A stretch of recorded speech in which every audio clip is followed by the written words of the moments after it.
Bienvenidos a un viaje por la historia de América Latina a través de sus museos. Patrocinado por Boston Scientific, avanzando la ciencia en pro de la vida. Hoy vamos a ver el Museo de Bellas Artes de Cuba. Pero imagínense que para hablarles del Museo de Bellas Artes de Cuba, me va a tocar echarles una historia completamente caleidoscópica, gigantesca, universal, atlántica, caribe, de un tamaño.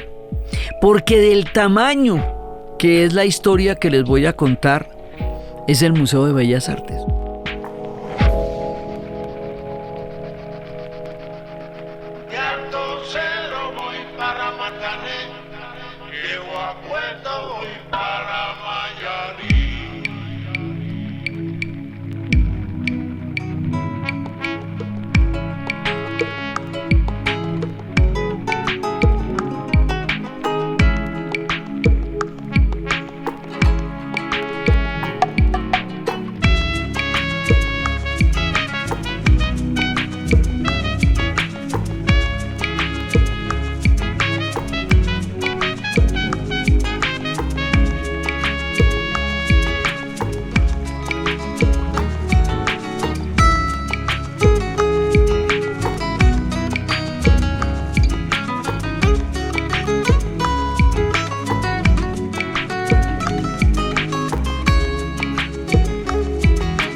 El Museo de Bellas Artes de Cuba. O sea, esto es una vaina fuera de lo común. Si nos parecía, y lo dijimos, que el Museo de Antropología de México es el papá de los pollitos, esto en el Museo de Bellas Artes es algo más o menos parecido, porque es un museo realmente global, es un museo gigantesco, es un museo impresionante. Entonces uno dice, bueno, ¿y por qué hay un museo así de grandote, de tremendo en la ciudad de La Habana? Porque grandota y tremenda es la historia de Cuba y de La Habana, y solo explicando este enorme mundo atlántico y caribe, podemos explicar la grandeza, la riqueza y la diversidad de este museo. Por lo tanto, procedemos. Resulta que la historia del Caribe y la historia del Cuba es una historia fascinante porque es una historia que en un momento dado da cita a todo el mundo de su época. Hay un momento en que, digamos, los enfrentamientos entre potencias, entre imperios que se estaban dando con el surgimiento del Imperio Británico, la decadencia del Imperio Español, la preeminencia del Imperio Francés, el paso breve pero enorme de los holandeses, el mundo de los portugueses, digamos, todos los imperios europeos que estaban debatiéndose la hegemonía mundial, el orden mundial de su tiempo, tanto desde el momento de su más grande esplendor, como en sus tiempos de decadencia, como ocurrió con el Imperio Español, que desde nuestro relato empieza cuando está en su apogeo y termina en el canto del cisne, en el último canto del cisne.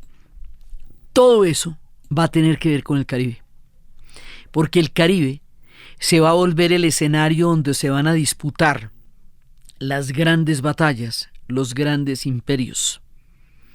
Y el Caribe va a ser el lugar donde a partir del mundo de la piratería y todo esto se van a dar cita todas las grandes hegemonías mundiales. Y el Caribe tiene una secuencia de historias que lo universalizan, que lo hacen un mundo fundamental de la perspectiva del mundo atlántico, porque todo va a pasar por allá.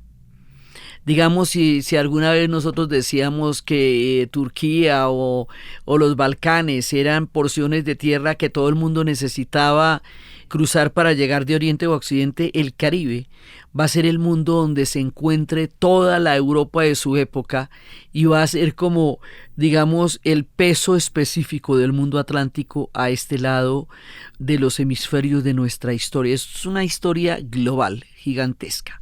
Primero que todo, sus grandes imperios van a desarrollarse allá es donde se va a dar la gran hegemonía del azúcar, allá es donde se va a dar la cultura de las plantaciones, allá es donde llegó Colón buscando pispirispis porque él anda buscando es que la India y el Japón y llegó por allá donde no tenía la menor idea, perdido totalmente, lleno de quimeras. Como estaban los europeos en su tiempo, siendo él un hombre de una época en la que las quimeras los hacían llegar a lugares increíbles, y resulta que él llega a los pueblos indígenas, a los pueblos de esos que nos cuenta Anacaona, a los pueblos taínos, a todos estos pueblos, y esta población indígena va a enfrentar de barrigazo, de entrada, todo el poder de la ambición del imperio español y los posteriores imperios que vengan paralelos con eso. En las islas del Caribe sí hubo un genocidio, porque la población indígena desapareció muy rápidamente. Una se suicidó, como en el caso de la gente de Grenada, y otra fue diezmada por todo, por las enfermedades, por la codicia de la búsqueda de un oro que ellos no tenían. Ellos sufrieron el desgarramiento del encuentro de los dos mundos en una pelea completamente desigual, porque la gente de las islas del Caribe no tenía como ni comprender ni enfrentar la embatida de los imperios que les iban a caer encima. Entonces la población indígena la desaparecen. Mire, en las cuevas aún hoy de República Dominicana hay una gran cantidad de signos taínos que son parte del arte que los dominicanos hoy reivindican, pero ellos no saben qué significa. Todo eso está lleno, son signos y signos que están en todas partes, y la gente de hoy no sabe qué quisieron decirnos los taínos con el mundo que habían dejado en las cuevas y que hoy los dominicanos reproducen en su arte, pero no sabemos qué es. Sí, por eso nos hablaban de Anacaona desde Puerto Rico, Chao Feliciano, india de raza cautiva, de la región primitiva. Todo esto está cantado, ¿no? La banda sonora de esta historia es impresionante, porque los cubanos además van a cantar absolutamente todo y los caribeños van a musicalizar su historia de una manera maravillosa, porque son ellos los que van a dar la mayor cantidad de influencia de la música contemporánea entre África y el Caribe. Anacaona, india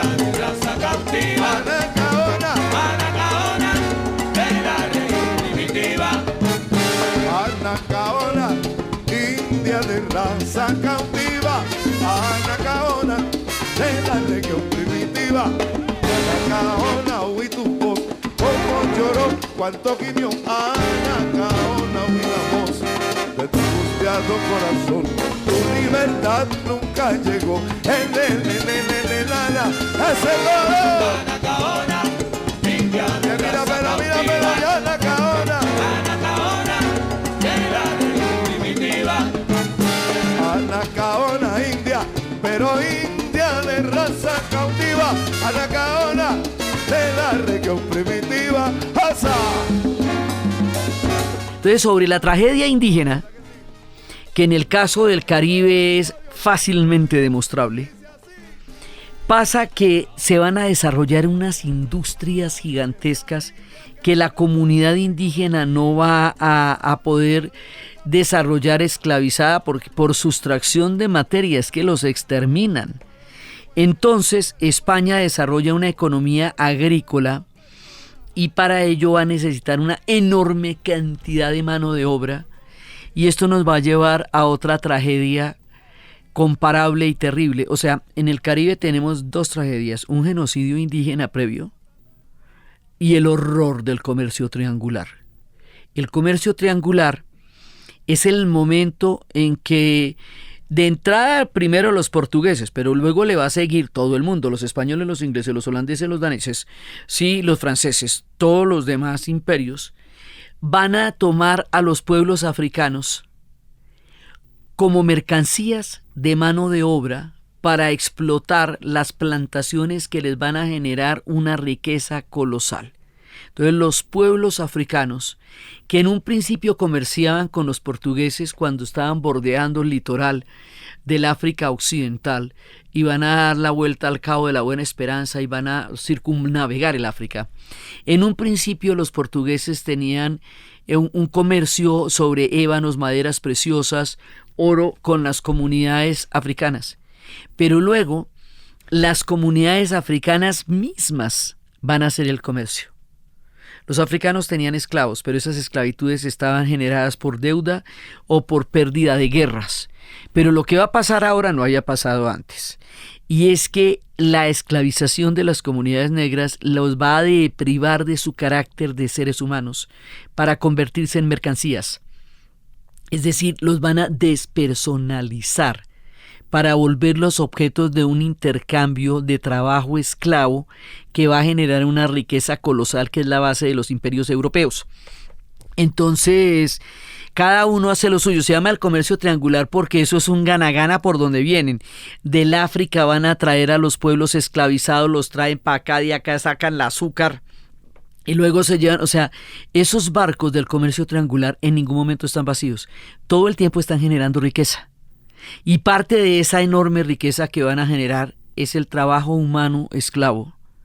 Entonces van a traer grandes cantidades de personas del África, lo que va a generar en África una tragedia demográfica, histórica, enorme, porque además les van a quitar a sus reyes, les van a quitar sus dioses, les van a quitar su religión, su lengua, su cultura, los van a traer desnudos, traídos en los barcos esclavistas, encadenados, y cuando veían cualquier peligro en alta mar, los botaban con cadenas tal cual, eso se ve en la película Amistad de Spielberg, tal cual, los botaban encadenados al mar a que murieran ahogados y encadenados.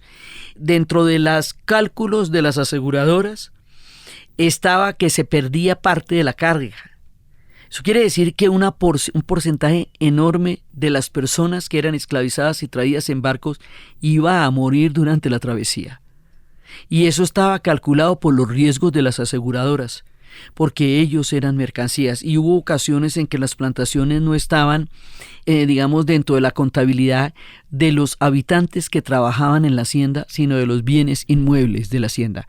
O sea, esto lo repito porque toca que nos quede claro. Esto era un horror y es una deuda histórica que todavía tenemos, y no hay nada de chévere ni de romántico en esto. Esto era un crimen histórico de grandes proporciones, como nos lo va a decir más adelante José Martí. La esclavitud de los hombres es el dolor más grande en el mundo, cuando nos lo canta en Guantanamera.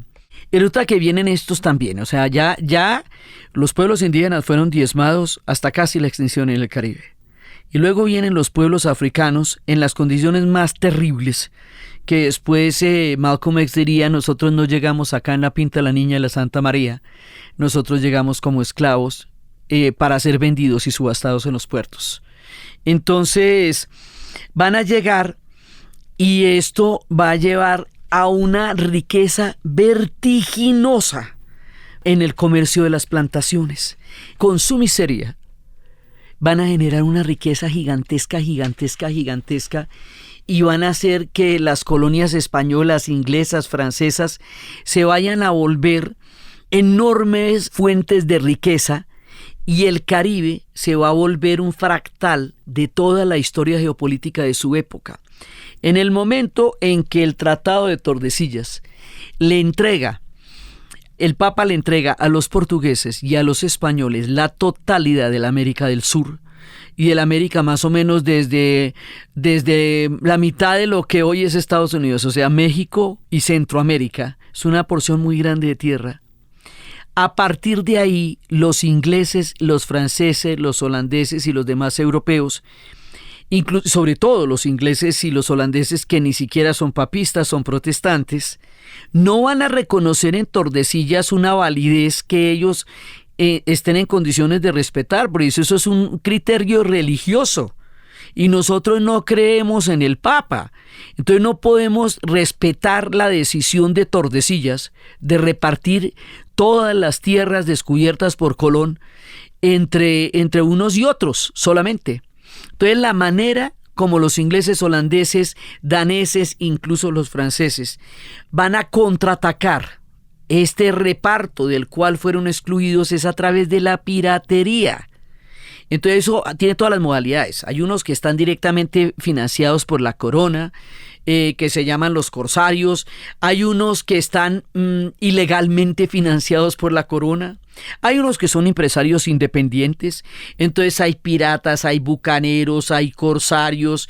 Hay una gran cantidad de modalidades de la piratería que se van a llamar de diferentes formas, ¿no? Entonces hay unos que tenían una manera específica de ahumar la carne y el pescado, que eran los bucaneros y los bucaniers, ¿sí? Entonces, bueno, todos estos piratas del Caribe que vamos a ver, todos esos existieron.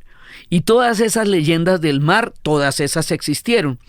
Lo que pasa es que la figura romántica de los piratas del Caribe, en realidad, detrás de eso son los intereses más impresionantes de los imperios, debatiéndose a través de la piratería y llevando enormes cantidades de los botines para Europa, en el caso de los piratas, o de los imperios mismos, en el caso de España, que era donde se sacaba todo el oro para el imperio español. El asunto es que todo el mundo se va a dar cita en el Caribe.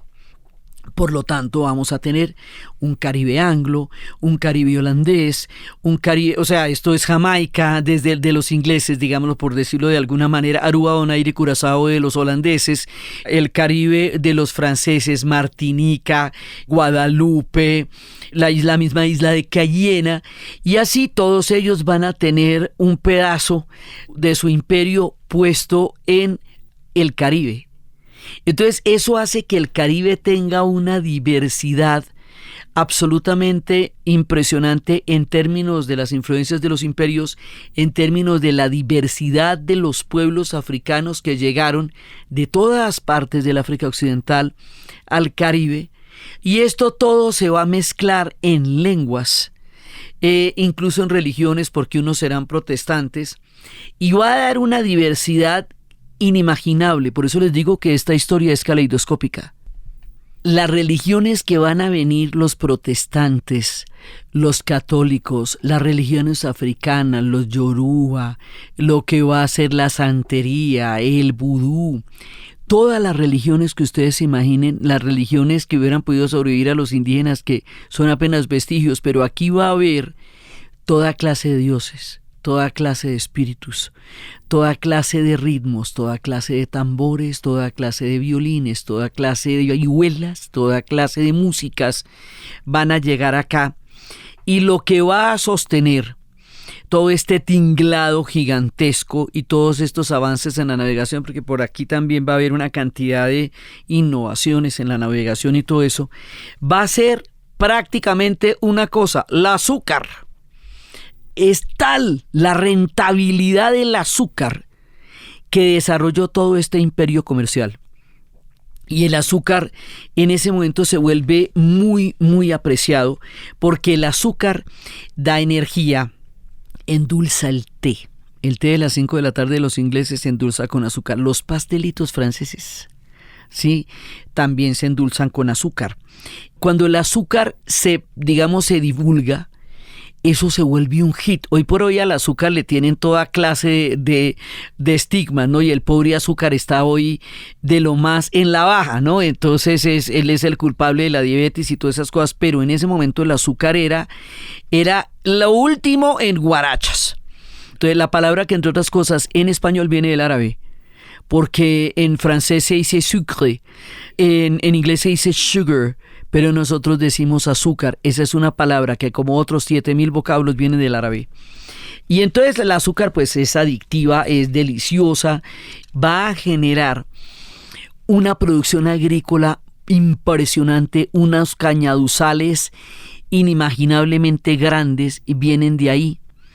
Entonces esto va a generar la riqueza de las colonias, y esto va a generar una cultura de haciendas y de amos españoles, franceses, ingleses. Hay una canción del trío Matamoros que se llama En el Ingenio, que describe el sufrimiento tan impresionante que le tocaba a un trabajador de los cañaduzales, que le costaba a él el dulce del azúcar en el mundo. Los Matamoros cuentan una buena parte de la historia de Cuba, también son cronistas sabrosos y maravillosos de la historia de Cuba. Laborando, siempre laborando, laborando, siempre laborando, laborando, siempre laborando. Y así endulzaba su paladar al mundo entero con su aflicción, con trago dulce, sin apurar, era un suplicio lo que le dio, laborando siempre el pobre negro sucumbió. Laborando siempre laborando, laborando siempre laborando, laborando siempre laborando.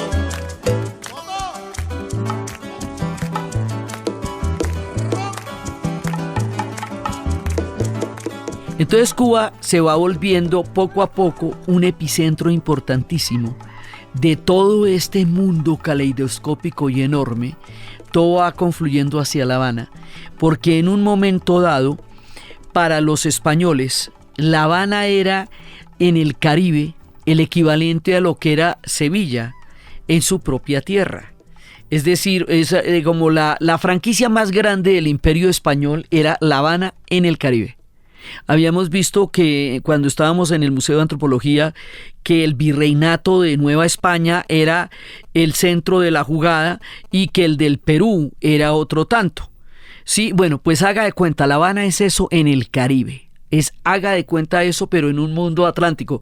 ¿Por qué decimos un mundo atlántico? Porque a partir del momento de la llegada de los españoles a América y todo lo que venga después, la historia se desplaza del Mediterráneo hacia el Atlántico y va a ocurrir a ambos lados del océano. Entonces hay una historia en el Caribe y en todo este nuevo continente, y hay una historia en el continente europeo. Pero lo que articula, une y conecta estos mundos es el Atlántico, y dentro del Atlántico, en nuestra región, el Caribe.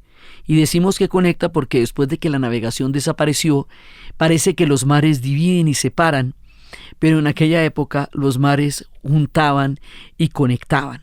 Digamos, para nosotros volar 10 horas de avión sobre el mar es perder mucho tiempo en el agua.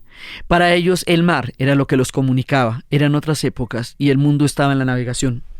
En ese contexto va a haber un hecho que va a reforzar la ya importantísima condición histórica de Cuba.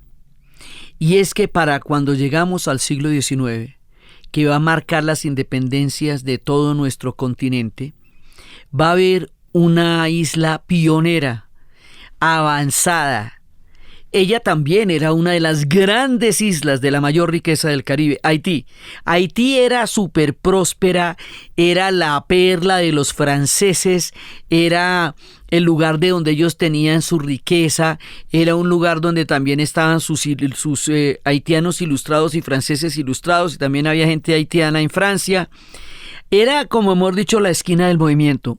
Cuando Haití, directamente influenciada por la Revolución Francesa, va a buscar su independencia y la va a buscar sobre la base de un reino negro africano, el hecho de que Haití quiera ser independiente siendo un reino negro africano en un continente donde la esclavitud campeaba de un extremo al otro y era la fuente de riqueza, lo convertía en una amenaza y en un peligro colosal, porque atentaba directamente contra todo el billete que significaba tener tanta población esclavizada generando dinero para los imperios.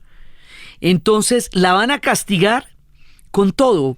Francia le va a plantar una deuda que va a durar casi 100 años pagando para que después la renueven los Estados Unidos y todavía los tengan clavados. No hay pueblo que haya pagado un costo tan alto por la libertad como el de los haitianos.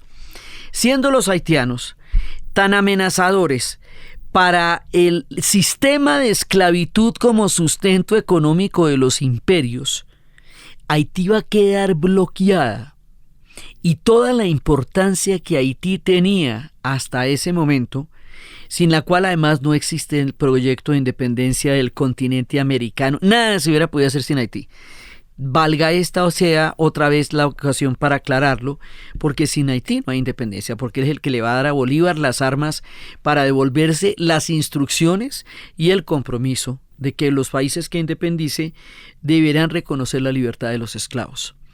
Entonces, cuando Haití queda en la esquina de la independencia, pero también en el costo, todo el poder, digamos, que tenía hasta ese momento Haití se va a desplazar a Cuba.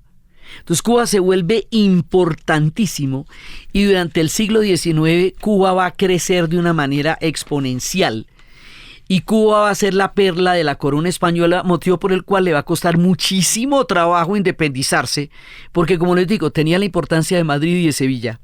Tiene una arquitectura que da cuenta de ellos. Hay que caminar por las calles de La Habana para ver una arquitectura absolutamente maravillosa y hay que caminar por ese malecón para saber que ellos fueron corazón de imperio también. Entonces resulta que eso hacía que Cuba fuese tan importante en el imperio español que el imperio español pues no la fuera a soltar, porque imagínate si era lo más importante. Eso le dio a Cuba un carácter cosmopolita, global, universal. Eso hace que toda la cultura de la época vaya a confluir hacia Cuba. Y eso es parte de lo que va a explicar la colección de obras que va a haber en el museo. Ahorita les cuento cómo es eso a vuelta, pero es que toda esta gente se está debatiendo en todos los movimientos artísticos, están llegando de una u otra manera a La Habana por todo lo que les estoy contando. Entonces la explosión del arte continental se va a ver reflejada en La Habana como epicentro de toda esta historia, y eso uno lo ve en La Habana. O sea, La Habana es impresionante. Y entonces resulta que pues se vuelven el corazón del imperio. De ahí para adelante independizarse va a ser sumamente difícil porque tienen al imperio español acá y como ya se han independizado los pueblos del sur, ya nos hemos ido todos, entonces hay un momento en que solamente quedan Cuba, Puerto Rico y Filipinas como las últimas islas de la presencia del imperio español en América. A ellos les va a tocar más duro que al resto. Entonces los cubanos van a empezar a hacer varias guerras de independencia, pero pues está difícil eso. Entonces primero tienen una guerra que los van a reprimir de una manera tan aterradora y esa guerra gigantesca, digamos, los va a aplastar, la guerra de los 10 años, que es el Grito de Yara. Y luego la guerra chiquita, todo esto está cantado, ¿no? Habana, Pinar del Río, Matanzas y Santa Clara, y Camagüey, y Oriente, donde nació Mariana Grajales. Esto está cantado por Maceo y Heredia. Esto está cantado también por el Punto Cubano. Yo soy el Punto Cubano que en la Manigua vivía cuando el Mambí se batía con el machete en la mano. Traigo un poder soberano que me lo dio la mañana, de cantarle a la sabana y a mi bandera cubana. Esto está cantado por todas partes, porque por lo que fueron la familia Maceo, teniendo en cuenta que los criollos, los descendientes de españoles, no estaban muy convencidos de la independencia, porque no estaban tan convencidos de vivir en un mundo mulato y afro. Entonces la independencia va a salir de las provincias orientales de Cuba, que son los que van a empezar con el grito, y a eso se va a llamar el ejército Mambí, y por eso el Punto Cubano era cuando el Mambí se batía con el machete en la mano. Aquí todo está cantado, porque cuando eran una colonia se hablaba del tiempo de la colonia, tiempo de Senceribó, de Benimoré. Soy el Punto Cubano que en la Manigua vivía cuando el Mambí se batía con el machete en la mano, con el machete en la mano.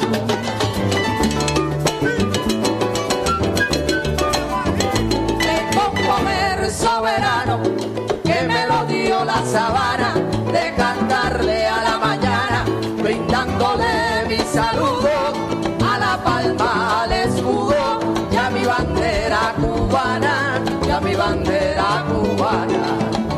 Por eso canto a las flores y a la mañana que inspira, le canto a Cuba querida, la tierra de mis amores, le canto a Cuba querida, la tierra de mis amores.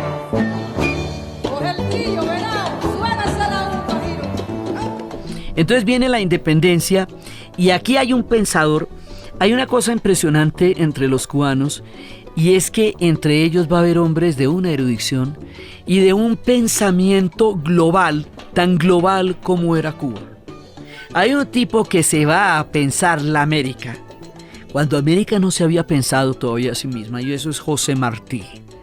Entonces, este tipo es poeta, filósofo, ensayista, político, lo que no era guerrero, O sea, ese man de eso no sabía nada. Entonces, cuando se pone a pelear, pues lo matan. Pero él, lo que pensó, lo que nos dijo, el referente de la revolución, de la independencia, él tiene, Pablo Milanés va a cantar los versos de José Martí. Y en los versos de José Martí hay una parte que se llama Éramos. Y ahí Martí habla del gran conflicto de identidad de América Latina, que sigue siendo parte de nuestro relato y sigue siendo porque intentamos volvernos a narrar una vez más. Éramos una visión, con el pecho de atleta, las manos de petimetre y la frente de niño. Éramos una máscara, con los calzones de Inglaterra, el chaleco parisino, el chaquetón de Norteamérica y la montera de España. El indio mudo nos daba vueltas alrededor y se iba al monte, a la cumbre del monte, a bautizar a sus hijos. El negro oteado cantaba en la noche la música de su corazón, solo y desconocido, entre las olas y las fieras. El campesino, el creador, se revolvía ciego de indignación contra la ciudad desdeñosa, contra su criatura. Bueno, esto sigue siendo así entre nosotros, poco más o menos. Entonces Martí la tenía clara desde el principio, y Martí va a ser uno de los grandes inspiradores de la independencia de Cuba. O sea, su poder estaba en el verso. Y cometió el error de morir peleando, pero bueno, él decía que él quería morir de cara al pecho y no al oscuro como un traidor. Eso era parte de su idea, pero le fue como a Lord Byron, o sea, más o menos de la misma idea. Entonces resulta que a la final los cubanos no se van a poder independizar después sin el apoyo de Estados Unidos, aunque fuera al final, porque la guerra la libraron toda. Entonces la guerra de independencia o guerra necesaria comienza en 1895 con el levantamiento simultáneo en 35 localidades cubanas, que es lo que le digo que es la rebelión de las provincias orientales, y termina en 1898 ya con la intervención de los Estados Unidos y la derrota de las fuerzas españolas agotadas, caducas, con sus barcos de madera.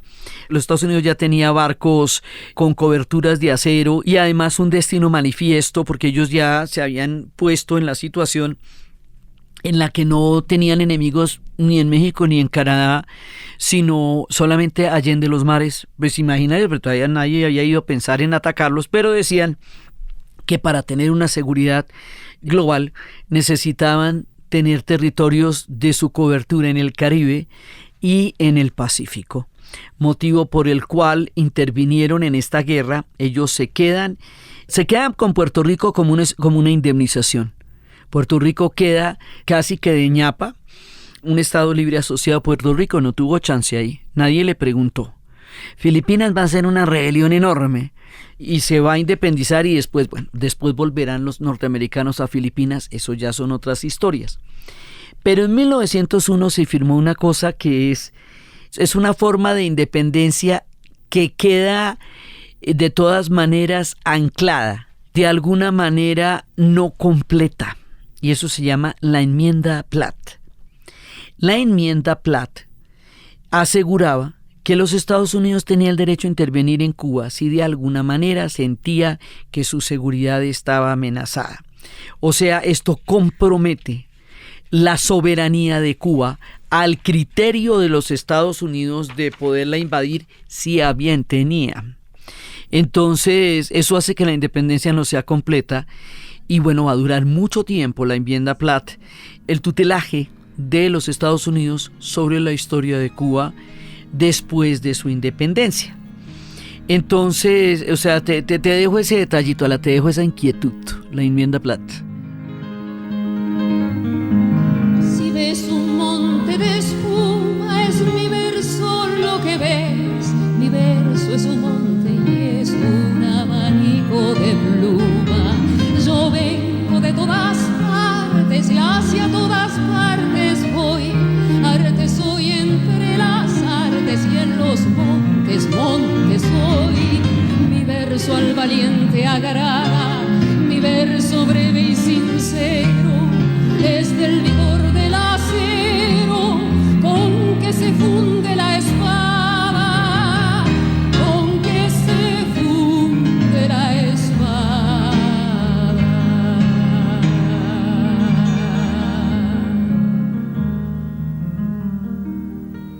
Piel de corazón tu pena, donde no se llegue a ver, por soberbia y por no ser motivo de pena ajena.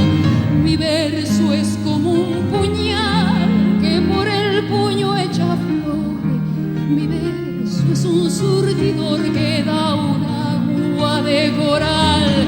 Mi verso es de un verde claro y de un carmín encendido. Mi verso es un ciervo herido que busca en el monte amparo.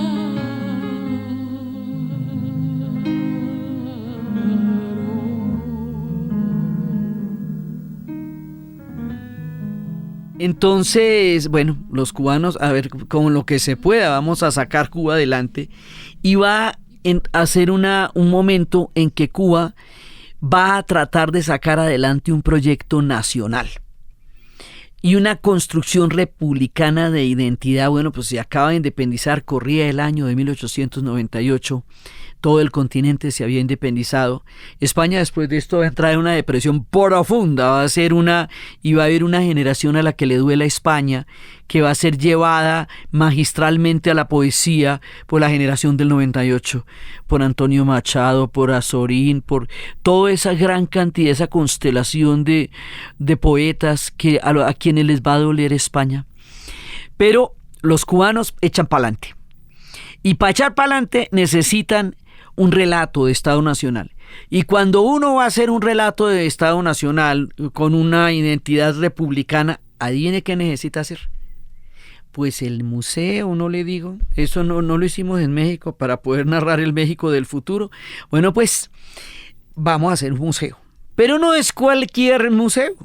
Es el museo más tremendo del mundo, porque con todo el acervo que tienen de todas las historias, influencias que les acabo de contar, pues tienen todos los cuadros que ustedes no se imaginan en ese museo y van a tener de todo allá. Entonces la idea es que sea un museo tan tremendo como el Museo del Louvre en París o como el British Museum en Londres. No estoy exagerando. Esto es un museo de verdad, no es una metáfora, esto es un museo en serio, de verdad, es un museo muy tremendo. Entonces ellos no escatimaron esfuerzos y van a construir un museo nacional que tenga la importancia de su propia cultura en el arte y de su relevancia en el mundo entero, o sea, que sea importantísimo. Aquí hay una cosa muy, muy poderosa. Como les digo, los cubanos, por la condición de universalidad, llegan a tener unos eruditos y como uno no se los imagina, ¿ve? Uno José Martí. Hay otro personaje que nos describe esta Cuba, que lo recomiendo siempre y en todo lugar, es casi que una receta, Alejo Carpentier. Alejo Carpentier nos da una idea de lo que era el Caribe. O sea, para ratificar este programa, léanse Tientos de Diferencias, El Reino de este Mundo. O sea, Carpentier es un hombre verdaderamente universal, digno de ellos. Es también Lezama Lima, va a ser más adelante, y es también Severo Cerduy. O sea, los intelectuales cubanos suelen ser eruditos del tamaño del mundo atlántico, del tamaño del Gran Caribe, que es para nuestro relato en sí mismo una nación. Entonces, con esta proyección gigantesca de mundo van a hacer un museo tremendísimo en los primeros años del siglo XX. Entonces las instituciones como la Academia de la Historia de Cuba y la Academia Nacional de Artes empiezan a tomar como referencia los antiguos museos coloniales, pues eran los que había, para crear las perspectivas de un nuevo museo, un poco sobre esos parámetros, pero en Cuba. Y resulta que por la influencia de la Revolución Francesa, el Museo Nacional tiene que tener el carácter enciclopédico. Acordémonos que la enciclopedia era una manera de popularizar el conocimiento y hacerlo comprensible para todos. La idea que tenía Diderot y el grupo de enciclopedistas era que los derechos se ejercían con el conocimiento de ellos y con el saber, y por eso hicieron un saber universal de todo lo que se comprendía en ese momento del mundo en Occidente en un gigantesco proyecto que es la enciclopedia. Este museo tiene un carácter enciclopédico y tiene un carácter público porque tiene la influencia de la Revolución Francesa, que como lo habíamos visto le quitó la potestad de la entrada de los museos solamente a la aristocracia y lo hizo posible para todo el pueblo y popularizó los museos que antes eran las colecciones de artes de los mecenas en las épocas del Renacimiento y que ahora, después de la Revolución Francesa, van a pertenecerle al pueblo, y eso va a pasar con el Museo Nacional. Entonces pues se va a llamar el Museo Nacional de la República y va a ser una institución que le va a fundar el decreto presidencial. Esto es un proyecto de Estado, por eso es que es tan tremendo. Lo va a fundar por decreto presidencial José Miguel Gómez y Mario García Colli, y van a tener al secretario de Instrucción Pública y Bellas Artes, y lo van a fundar el 23 de febrero de 1913 como un museo enciclopédico que va a tener de todo, incluido el gabinete de curiosidades. No nos puede faltar relatos sin el gabinete de curiosidades porque es el origen de todo y es como lo más pintoresco y a la vez iniciático de los museos. Entonces el museo va a tener todos los objetos que pertenezcan a todos los estilos, con secciones de arqueología, antropología, piedras, bellas artes, historia natural, archivos, biblioteca y mueblería y todo lo que usted quiera, de todo como en botica. Pero entonces va a haber una figura muy importante que es Joaquín Gumá Herrera, el conde de Lagunillas. Este personaje es clave porque él es el que va a conseguir las piezas más raras, más prodigiosas, el arte antiguo, el del Renacimiento, el de las curiosidades. Él es el que le va a dar un acervo muy importante en su búsqueda por todos lados, por los anticuarios, por todas partes. Le va a dar un peso específico grande al museo. Él tenía una cultura concebida. Este es uno de estos tipos que les digo que tiene esa erudición tan impresionante, y él lo que va a hacer es poner todo el coleccionismo al servicio del museo. Entonces va a adquirir las primeras piezas egipcias. La primera vez que yo vi un sarcófago egipcio lo vi en La Habana y yo dije, oye, ¿esto qué hará por aquí? Pues mira, hasta ahora vine a saber después de mucho tiempo que estaba haciendo un sarcófago egipcio en La Habana y había colecciones egipcias y griegas que él había conseguido en el mercado norteamericano, básicamente en Nueva York, en casas comerciales y en anticuarios, donde los precios estaban muy baratos porque corría la Segunda Guerra Mundial y todo eso dejaba de tener cualquier importancia en ese momento. Entonces Gumá aprovechó y fue comprando cosas y llevándolas para el museo. Así se metió en los mercados europeos por Inglaterra, por Francia, por Italia y luego por Suiza. Y eso hizo que ellos tuvieran la universalidad tan impresionante que tienen, porque tienen un montón de piezas compradas en anticuarios en diferentes partes de Europa durante la guerra. Por eso usted encuentra ya cosas que no se imagina que puedan estar en otro lugar y se las encuentra en La Habana. Entonces después viene en 1959, 1 de enero del 59, triunfa la Revolución Cubana. Y con el triunfo de la Revolución Cubana, el museo va a tener muchísimas modificaciones porque es un proceso enorme, renovador, histórico y tremendo el que va a suceder. Entonces, las colecciones privadas van a ser intervenidas por el nuevo gobierno y va a haber un crecimiento gigantesco en las colecciones para poder albergar todas estas piezas. Entonces, aquí vamos a separar las cosas. Vamos a tener las colecciones del Museo de Bellas Artes, las de cuadro, las plásticas.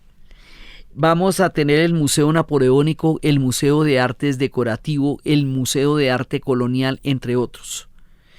Porque es que hay un Museo Napoleónico. ¿Cómo les parece? Esto fue de las cosas que a mí más me sorprendió. Yo me quedé por allá atrapada en La Habana en el año de 1994 y resulta que descubrí el Museo Napoleónico. Bueno, es una cosa que no te imaginas. Es el segundo museo fuera de Francia más completo sobre la vida de Napoleón Bonaparte. Bueno, pues esto también es parte de la universalidad de este mundo caribe que va a ser Cuba, y entonces forma parte de todas estas colecciones. En realidad, estos son un montón de colecciones, pero para irlo a organizar va a tener diferentes etapas. Entonces va a haber una reestructuración realizada por la institución histórica que va a ocurrir en 1996. Van a empezar a ampliar los espacios de exposición, va a haber una presencia de la Presidencia de Estado, va a haber instituciones nuevas y van a empezar a separar los edificios. Entonces hay uno que es el Palacio de Bellas Artes, que es el origen de nuestra historia, que es solamente para arte nacional, única y exclusivamente, que es una vaina del otro mundo, ¿no? Porque el arte nacional no es poco. Y las colecciones internacionales fueron transferidas al Palacio del Centro Asturiano, que está a pocos metros un edificio del otro. El tercer edificio es el cuartel de Macías, que son las actividades administrativas. Entonces, digamos, hay un momento que esto ya es muy grande. Entonces no puede ser albergado en un solo lugar. Entonces, por eso es que lo vamos a dividir entre el arte internacional y el arte cubano, porque ya no lo podemos poner junto, y además estamos hablando solamente de lo plástico porque las colecciones de objetos las hemos separado previamente. Sí, y se ha hecho el Museo Napoleónico. Estamos hablando de un complejo de museos gigantesco. Sí, estamos hablando de una cosa impresionante. Y en el 2010, como si la cosa no fuera lo suficientemente grande, el filántropo estadounidense Gilbert Brownstone, de su propia fundación, donó al Museo de la Representación del Pueblo Cubano más de 120 obras de Picasso, de Miró, de Andy Warhol, de Marcel Duchamp, de Andrés Masson, de Camille Pissarro, de Edouard Voillard, de Roy Lichtenstein, del arte pop, y le va a dar a esto una relevancia mundial al museo, o sea que ya la tenía. Entonces el museo sigue teniendo un carácter atlántico.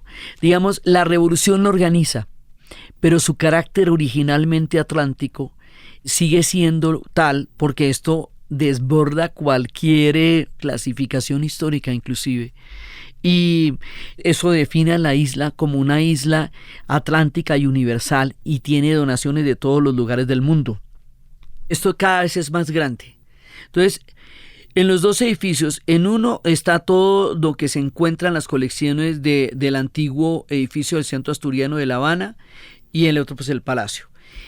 Y en el otro está la colección del arte cubano, y la colección del arte cubano es una colección absolutamente impresionante, porque ahí está el arte de la colonia, que reúne las primeras formas de expresión artística de mediados del siglo XV y mediados del siglo XVIII.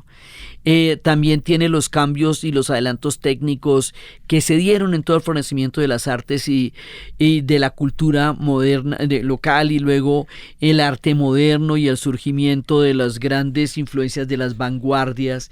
Luego en el Museo Contemporáneo está lo que tiene que ver con la revolución, están las artes plásticas, está Wilfrido Lam, está una gran cantidad de la diversidad de los pintores cubanos. Y en el Universal pues está todas las colecciones de pintura europea, y también están obras del Antiguo Egipto, de la Grecia clásica, de la Roma antigua, del Renacimiento italiano y flamenco, pinturas británicas del siglo XIX y del Barroco y del siglo XVIII, está el Barroco español, está la pintura francesa del siglo XIX, y también hay colecciones de obras coloniales latinoamericanas y pinturas del siglo XVIII. A ver, la sola enumeración de esto es exhaustiva. La colección de obras comprende más de 30.000 piezas que se encuentran en las salas de exposición permanente.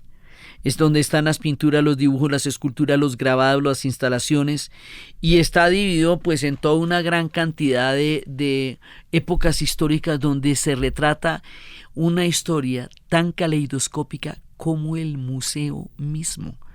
Por eso me tocó meterme en una historia tan grandota, por eso me tocó meterme en el mundo atlántico, nos metimos en el Caribe, vimos desarrollar y caer imperios, vimos toda clase de batallas de ultramar, piratas, pueblos yoruba venidos de Nigeria, pueblos taínos extintos en un sueño que aún no recorremos.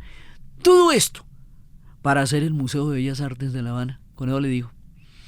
Entonces, ese es nuestro recorrido de hoy. Para llegar al museo hay que recorrer La Habana. Y para caminar por las calles de La Habana hay que darse la posibilidad de una luz que no existe en ninguna otra parte, que es la luz de los atardeceres de La Habana, la arquitectura exquisita de La Habana, la maravilla de lo que es el malecón, porque la ciudad misma es un arte. La Habana es un arte. Entonces, dentro de la artística Habana, dentro de la belleza inigualable de esta ciudad, hay un museo tan grande como su historia. Hay un Museo Atlántico, Museo de Bellas Artes de Cuba, al que hoy le dedicamos esta exposición caleidoscópica, marítima, universal, de piratas, de corsarios, de reyes, de imperios, de toda clase de historias que solo se pueden encontrar en un lugar del planeta capaz de albergar todos estos relatos. El Caribe, en términos marítimos y en términos terrestres, la isla de Cuba. Entonces, desde el caleidoscópico y enorme mar Caribe, desde el mundo atlántico, desde las épocas de los corsarios, de los piratas, desde el sufrimiento del comercio triangular, desde los extintos taínos que nos dejaron todas sus historias puestas en las cuevas, desde el arte universal, desde la independencia de Cuba, desde la grandeza de su historia, desde la universalidad de su civilización en el Caribe y en el mundo, y lo que esto representa el museo, en la narración Diana Uribe. Y para ustedes feliz día, cualquiera que ese día sea.